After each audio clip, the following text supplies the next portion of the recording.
Si nos instaran a mencionar los logros de nuestra especie, de los que más orgullosos nos sentimos, ya fuera en una competición intergaláctica de alardes, ya en el testimonio ante el Todopoderoso, ¿qué diríamos?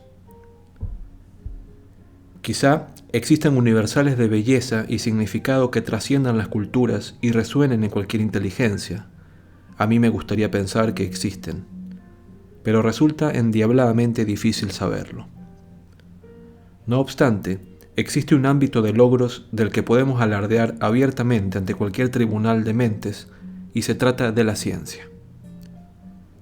Podemos explicar muchas cosas acerca de la historia del universo, las fuerzas que lo hacen funcionar, la materia de la que estamos hechos, el origen de los seres vivos y la maquinaria de la vida, incluida nuestra vida mental.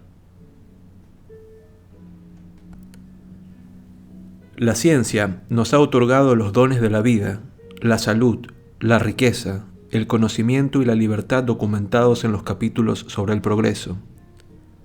Sin embargo, en la actualidad la belleza y el poder de la ciencia no solo son pocos valorados, sino que se antojan extremadamente molestos. El desdén por la ciencia puede constatarse en ámbitos sorprendentes, no solo entre fundamentalistas religiosos y políticos ignorantes, sino también entre muchos de nuestros intelectuales más adorados y en nuestras más augustas intuiciones de enseñanza superior. La falta de respeto hacia la ciencia entre los políticos estadounidenses de derecha ha sido documentada en ejemplos como en la enseñanza del creacionismo en oposición a la de la evolución, en la idea de que el aborto provoca cáncer de mama, o en el rechazo de que los preservativos previenen enfermedades de transmisión sexual. El capítulo anterior nos advirtió de que la estupidificación de la ciencia en el discurso político rodea habitualmente temas candentes como el aborto, la evolución y el cambio climático. En este último tema, en el que específicamente la derecha tacha de conspiración izquierdista. Huelga decir que la ciencia trasciende las fronteras nacionales, como observó Chekhov, quien dijo: no existe ninguna ciencia nacional, como tampoco existe ninguna tabla de multiplicar nacional, y su capacidad de promover los intereses de alguien dimana de su comprensión básica de la realidad. La represión politizada de la ciencia proviene también de la izquierda. Las investigaciones sobre la inteligencia, la sexualidad, la violencia, la crianza y los prejuicios han sido distorsionados. Muchos intelectuales están furiosos por la intrusión de la ciencia en los territorios tradicionales de las humanidades, como la política, la historia y las artes. A los oportunistas científicos se les acusa habitualmente de determinismo, reduccionismo, esencialismo, positivismo y, lo peor de todo, de un delito llamado cientificismo. La acusación estándar por parte de la izquierda puede resumirse en ejemplos como este. El positivismo depende de la creencia reduccionista en que el universo entero, incluida toda conducta humana, puede explicarse con referencia en procesos físicos deterministas medibles con precisión. Las asunciones positivistas ofrecieron los fundamentos epistemológicos para el darwinismo social y las nociones postevolucionistas de progreso, así como para el racismo, el imperialismo científico y finalmente la eugenesia. Mientras tanto, la acusación proveniente de la derecha puede resumirse en el párrafo siguiente. Las ideas y los descubrimientos científicos sobre la naturaleza viva y sobre el hombre, perfectamente deseables e inofensivos en sí mismos, se están reclutando para batallar contra nuestras doctrinas religiosas y morales tradicionales. Permítaseme designarla como cientificismo desalmado. Proporcionando explicaciones puramente científicas del pensamiento, el amor, la creatividad y el juicio moral humanos, e incluso de por qué creemos en Dios. La guerra intelectual contra la ciencia supone un recrudecimiento de la controversia suscitada por C. P. Snow en 1959, cuando deploraba el desdén por la ciencia entre los intelectuales británicos en su conferencia y libro titulado Las dos culturas. La belicosidad defensiva pertenece a una cultura, la segunda cultura de Snow, integrada por los intelectuales literarios, los críticos culturales y los ensayistas eruditos. Especialistas en generalizaciones, que se pronuncian sobre el mundo a partir de sus experiencias individuales. La subjetividad en todas sus extravagancias y excentricidades es la moneda oficial en la República de las Letras. Y son los intelectuales de la segunda cultura quienes más temen el cientificismo que ellos entienden como la posición de que la ciencia es lo único que importa, o de que los científicos deberían encargarse de resolver todos los problemas. Por supuesto, Snow jamás defendió la posición lunática de que debería transferirse el poder a la cultura de los científicos. Por el contrario, él reclamaba una tercera cultura, que combinaría las ideas de la ciencia, la cultura y la historia, y las aplicaría al fomento del bienestar humano en todo el planeta. La unidad del conocimiento del biólogo E.O. Wilson, quien lo atribuía a su vez, ¿a quién sino?, a los pensadores de la Ilustración. Hemos de afirmar con rotundidad que el respeto por el pensamiento científico no implica la creencia de que todas las hipótesis científicas actuales sean ciertas. La mayoría de las nuevas hipótesis no lo son. La savia de la ciencia es el ciclo de conjetura y refutación, plantear una hipótesis y luego ver si sobrevive a los intentos de falsarla. Este aspecto se les escapa a muchos críticos de la ciencia.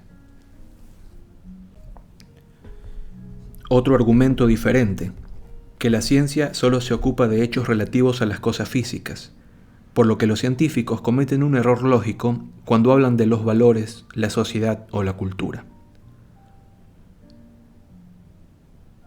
Como dice Bieseltier, no le corresponde a la ciencia decir si la ciencia pertenece a la moral, la política y el arte. Estas son cuestiones filosóficas y la ciencia no es filosofía. Pero ello no significa que los científicos estén bajo un secreto de sumario que les prohíba discutir asuntos conceptuales y morales en mayor medida que los filósofos han de mantener la boca cerrada en lo concerniente al mundo físico.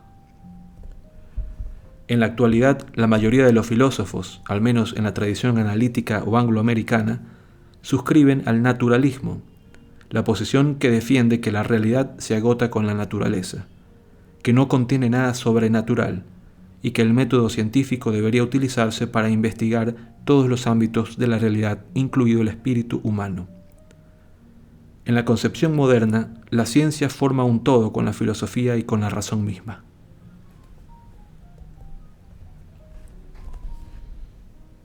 Quienes demonizan al cientificismo confunden con frecuencia la inteligibilidad con un pecado llamado reduccionismo, el análisis de un sistema complejo en sus elementos más simples, o según la acusación, nada más que sus elementos más simples.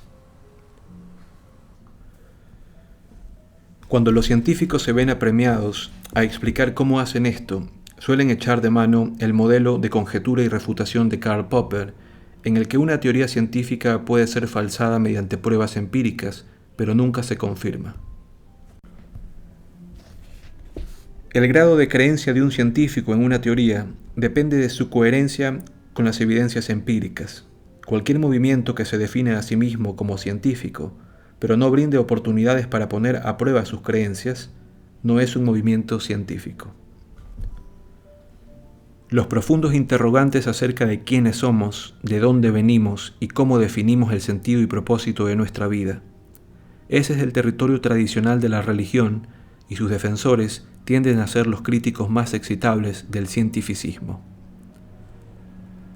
Tienden a aprobar el plan de partición propuesto por el paleontólogo y escritor científico Stephen Jay Gould en su libro Ciencia versus Religión, un falso conflicto, en virtud del cual las preocupaciones propias de la ciencia y la religión pertenecen a magisterios que no se superponen. La ciencia se ocupa del universo empírico, mientras que la religión se ocupa de las cuestiones relativas a la moralidad, el sentido y el valor.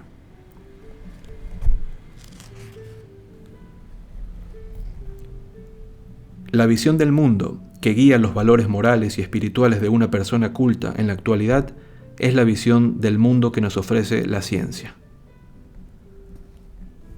Al despojar a la autoridad eclesiástica de su credibilidad sobre las cuestiones fácticas, arrojan dudas sobre sus pretensiones de certeza en asuntos morales. Aunque los hechos científicos no dictan valores por sí mismos, ciertamente constriñen sus posibilidades.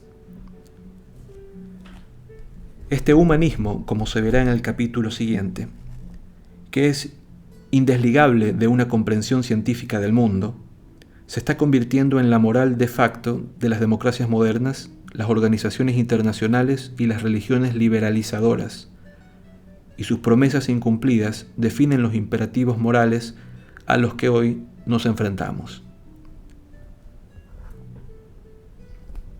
El libro de ciencia asignado con más frecuencia en las universidades actuales, aparte de un popular manual de biología, es La estructura de las revoluciones científicas de Thomas Kuhn.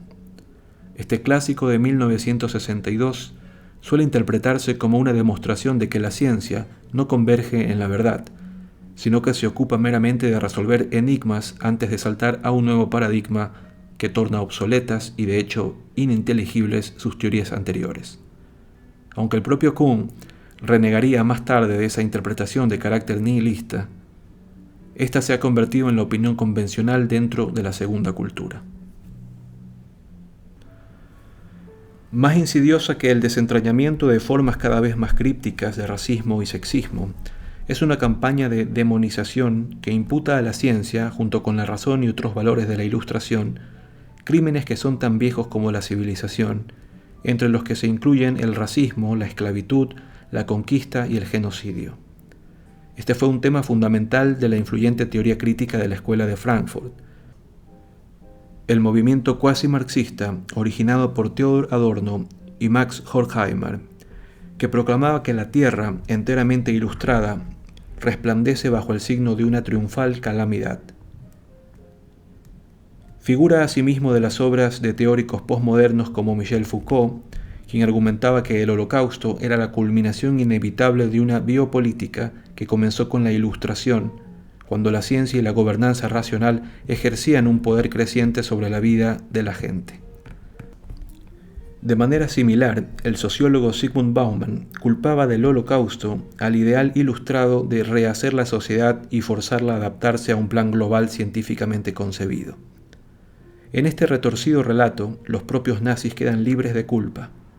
La culpa es de la modernidad.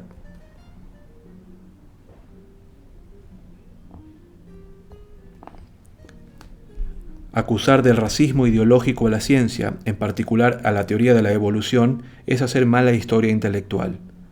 Las creencias racistas han sido omnipresentes a lo largo de la historia y las regiones del planeta. La esclavitud ha sido practicada por todas las civilizaciones y se racionalizaba habitualmente mediante la creencia de que los pueblos esclavizados eran intrínsecamente aptos para la servidumbre, a menudo por designio divino. Las declaraciones de los antiguos griegos y de los escritores árabes medievales acerca de la inferioridad biológica de los africanos helarían la sangre a cualquiera, y la opinión de Cicerón sobre los británicos no era mucho más caritativa.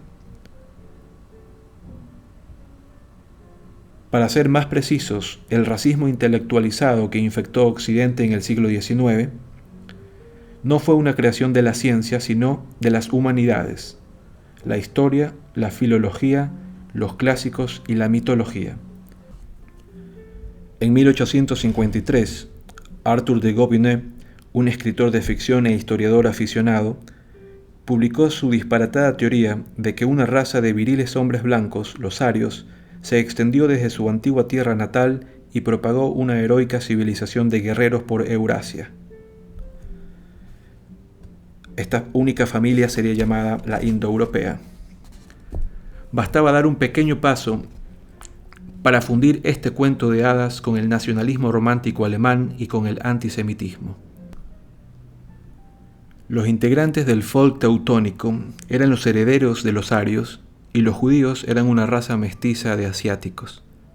Las ideas de Gobineau fueron asimiladas por Richard Wagner, cuyas óperas se consideraban recreaciones de los mitos arios originales, y por el yerno de Wagner, Houston Stewart Chamberlain, un filósofo que escribió que los judíos habían contaminado la civilización teutónica con el capitalismo, el humanismo liberal y la ciencia estéril.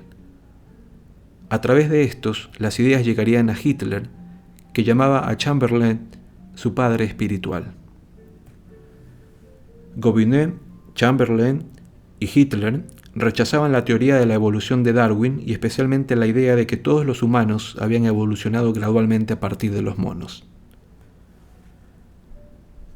Al igual que el racismo científico, el movimiento denominado darwinismo social se atribuye con frecuencia de forma tendenciosa a la ciencia.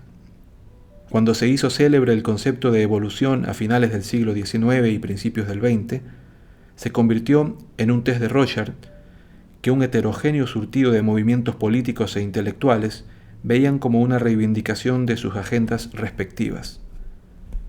El darwinismo social, aunque no lo defendiera Darwin, sino Herbert Spencer, quien lo expuso en 1851, 8 años antes de la publicación del Origen de las Especies, Spencer no creía en las mutaciones aleatorias ni tampoco en la selección natural. Creía en un proceso lamarckista, en el que la lucha por la existencia impelía a los organismos a esforzarse por lograr proezas de mayor complejidad y adaptación que transmitían a las generaciones posteriores.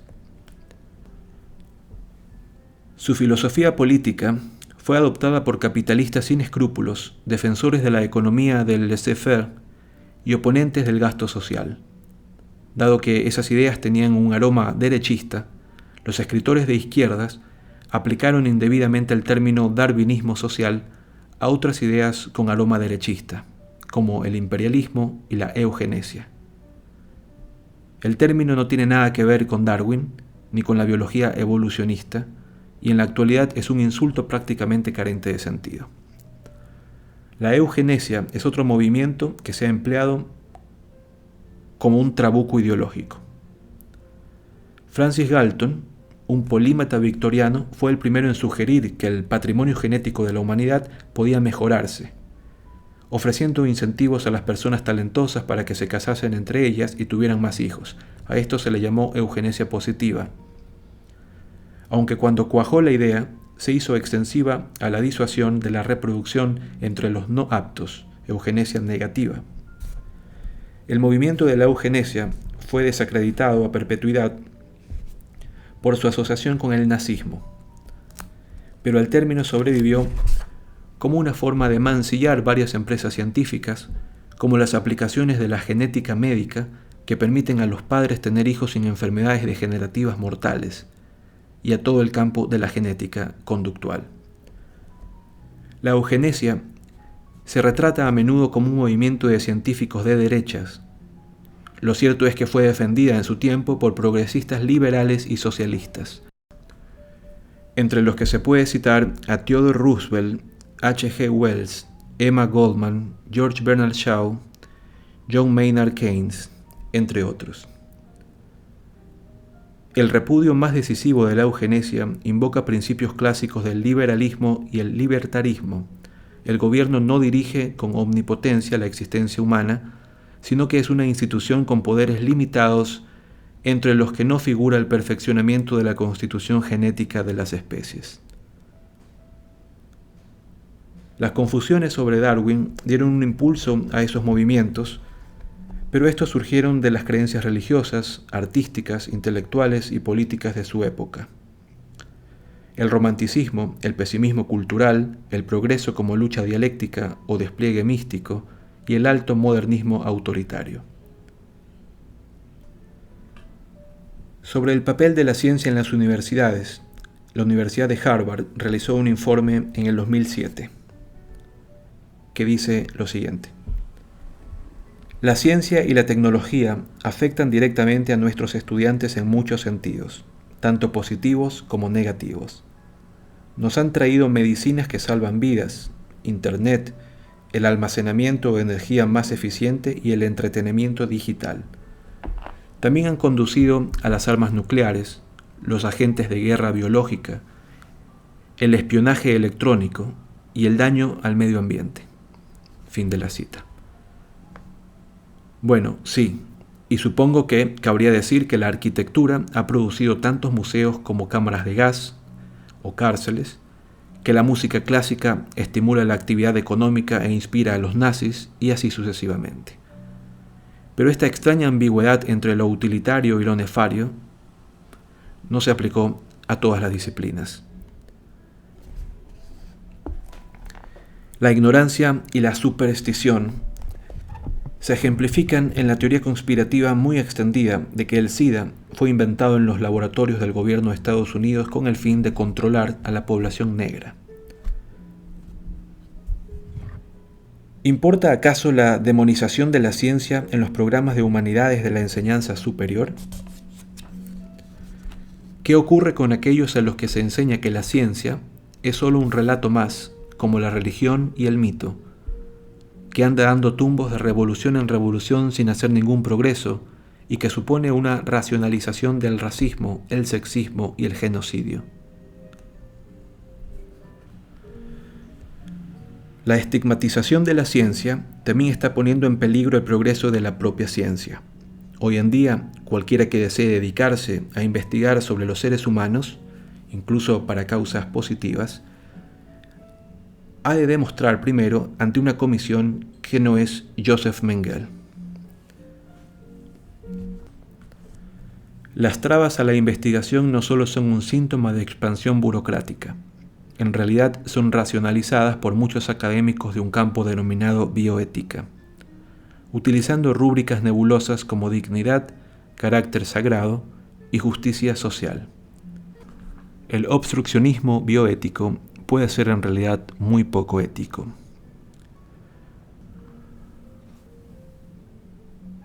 Un colega especializado en la guerra, la paz y la seguridad humana ha calificado a las Naciones Unidas como una zona libre de evidencias, en el sentido de que muy poco conoce sobre temas científicos. Aquí una cita. Las altas esferas de la ONU no difieren de los programas de humanidades anticiencia. La mayoría de los altos cargos son abogados y graduados en humanidades.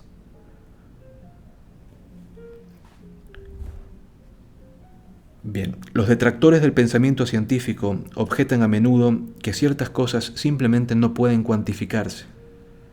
Si vetan la posibilidad de ponerle números, estarán diciendo, confíen en mi intuición. Pero si algo sabemos sobre la cognición es que los individuos, incluidos los expertos, adolecen de un arrogante exceso de confianza en su intuición. El trabajo de Mel inspiró los descubrimientos sobre los sesgos cognitivos y las competiciones de pronósticos, y su conclusión sobre la superioridad de los juicios estadísticos sobre los juicios intuitivos se reconoce en la actualidad como uno de los hallazgos más sólidos en la historia de la psicología. Dado que las culturas de la política y el periodismo son en buena medida ajenas a la mentalidad científica, algunas ideas erróneas y peligrosas surgen de esta torpeza estadística. La gente cree que la delincuencia y la guerra están fuera de control, aunque los homicidios y las muertes en combate están disminuyendo y no aumentando. Se cree que el terrorismo islamista supone un riesgo importante para la vida y la integridad física, cuando el peligro es menor que el de las avispas y las abejas. Se trata, pues, de una mentalidad datofóbica, fobia a los datos. Las politólogas Erika Chenoweth y Mary Stephan recopilaron un conjunto de datos de los movimientos de resistencia política de todo el mundo entre 1900 y 2006 y descubrieron que 3/4 partes de los movimientos de resistencia no violenta triunfaron, comparados con tan solo 1/3 de los violentos. Gandhi y Martin Luther King tenían razón, pero a falta de datos jamás lo sabríamos. Una de las mayores contribuciones potenciales de la ciencia moderna puede ser una integración más profunda con su compañera académica, las humanidades. Las humanidades tienen problemas, pues se están reduciendo los programas universitarios, la moral se está hundiendo y los estudiantes desertan en tropel. Ninguna persona pensante debería permanecer indiferente ante la desinversión de nuestra sociedad en las humanidades. Una sociedad sin erudición histórica es como una persona sin memoria, engañada, confundida y fácilmente explotada. Una evaluación honesta tendría que reconocer que parte del daño es autoinfligido. Las humanidades han de recuperarse todavía del desastre del posmodernismo, con su oscurantismo desafiante, su relativismo autorrefutador y su corrección política asfixiante. Muchas de sus lumbreras, Nietzsche, Heidegger, Foucault, Lacan, Derrida, los teóricos críticos, son pesimistas culturales taciturnos, que declaran que la modernidad es odiosa, que todos los enunciados son paradójicos, que las obras de arte son instrumentos de opresión, que la democracia liberal es lo mismo que el fascismo y que la civilización occidental se está yendo por el desagüe. La conciliencia con la ciencia ofrece a las humanidades muchas posibilidades de lograr una nueva percepción. El arte, la cultura y la sociedad son productos de los cerebros humanos.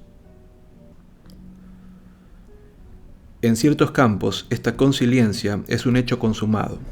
La arqueología ha pasado de ser una rama de la historia del arte a una ciencia de alta tecnología. La filosofía de la mente deriva hacia la lógica matemática, la informática, la ciencia cognitiva y la neurociencia. La lingüística combina la erudición filológica sobre la historia de las palabras y las construcciones gramaticales con los estudios de laboratorio del habla, los modelos matemáticos de la gramática y el análisis computarizado de grandes corpus de escritura y conversación. Oportunidades comparables hacen señas en otras áreas de las humanidades. Las artes visuales podrían aprovechar la explosión del conocimiento en la ciencia de la visión, incluida la percepción del color, la forma, la textura y la iluminación, y la estética evolutiva de los rostros, los paisajes y las formas geométricas. Los estudiosos de la música tienen mucho que discutir con los científicos que estudian la percepción del habla, la estructura del lenguaje y el análisis cerebral del mundo auditivo. En cuanto a la erudición literaria, ¿por dónde comenzar? John Dryden escribió que una obra de ficción es una imagen precisa y vívida de la naturaleza humana. La psicología cognitiva puede arrojar luz sobre la forma en que los lectores reconcilian su propia conciencia con las del autor y los personajes. Los psicólogos evolucionistas pueden distinguir las obsesiones universales de aquellas que son exageradas por una cultura particular y pueden exponer los conflictos y las confluencias de intereses inherentes dentro de las familias, las parejas, los amigos y los rivales que son los impulsores de la trama. La promesa de una unificación del conocimiento puede cumplirse solo si el conocimiento fluye en todas las direcciones. Las universidades podrían formar una nueva generación de estudiosos que dominen bien ambas culturas. Los guardianes de la segunda cultura proclaman que no pueden permitirse satisfacer semejante curiosidad. Wieseltier opina que cualquier movimiento para transgredir las fronteras entre reinos solo podría convertir las humanidades en las criadas de la ciencia, porque una explicación científica expondrá la identidad subyacente y absorberá todos los reinos en un único reino, es decir, en su reino. Pues cabe preguntarse, ¿a dónde conduce esta paranoia y territorialidad? Wieseltier exhortaba a una visión predarwiniana del mundo, la irreductibilidad de la diferencia humana a cualquier aspecto de nuestra animalidad, de hecho, a una cosmovisión precopernicana, la centralidad de la especie humana en el universo. Confiemos en que los artistas y los eruditos no sigan por este acantilado a sus autoproclamados defensores. No cabe duda de que nuestras teorías sobre la política, la cultura y la moral tienen mucho que aprender de nuestra mejor comprensión del universo y de nuestra constitución como especie. En 1778, Thomas Paine ensalzaba las virtudes cosmopolitas de la ciencia en el siguiente escrito. La ciencia, la partidaria de ningún país, pero la mecenas benefactora de todos ellos. Ha abierto generosamente un templo en el que todos pueden encontrarse. Su influencia en la mente, como el sol en la tierra fría, lleva mucho tiempo preparándola para seguir cultivándose y perfeccionándose. El filósofo de un país no ve en la filosofía de otro una enemiga. Ocupa su asiento en el templo de la ciencia y no pregunta quién se sienta a su lado. En este y otros sentidos, el espíritu de la ciencia es el espíritu de la ilustración.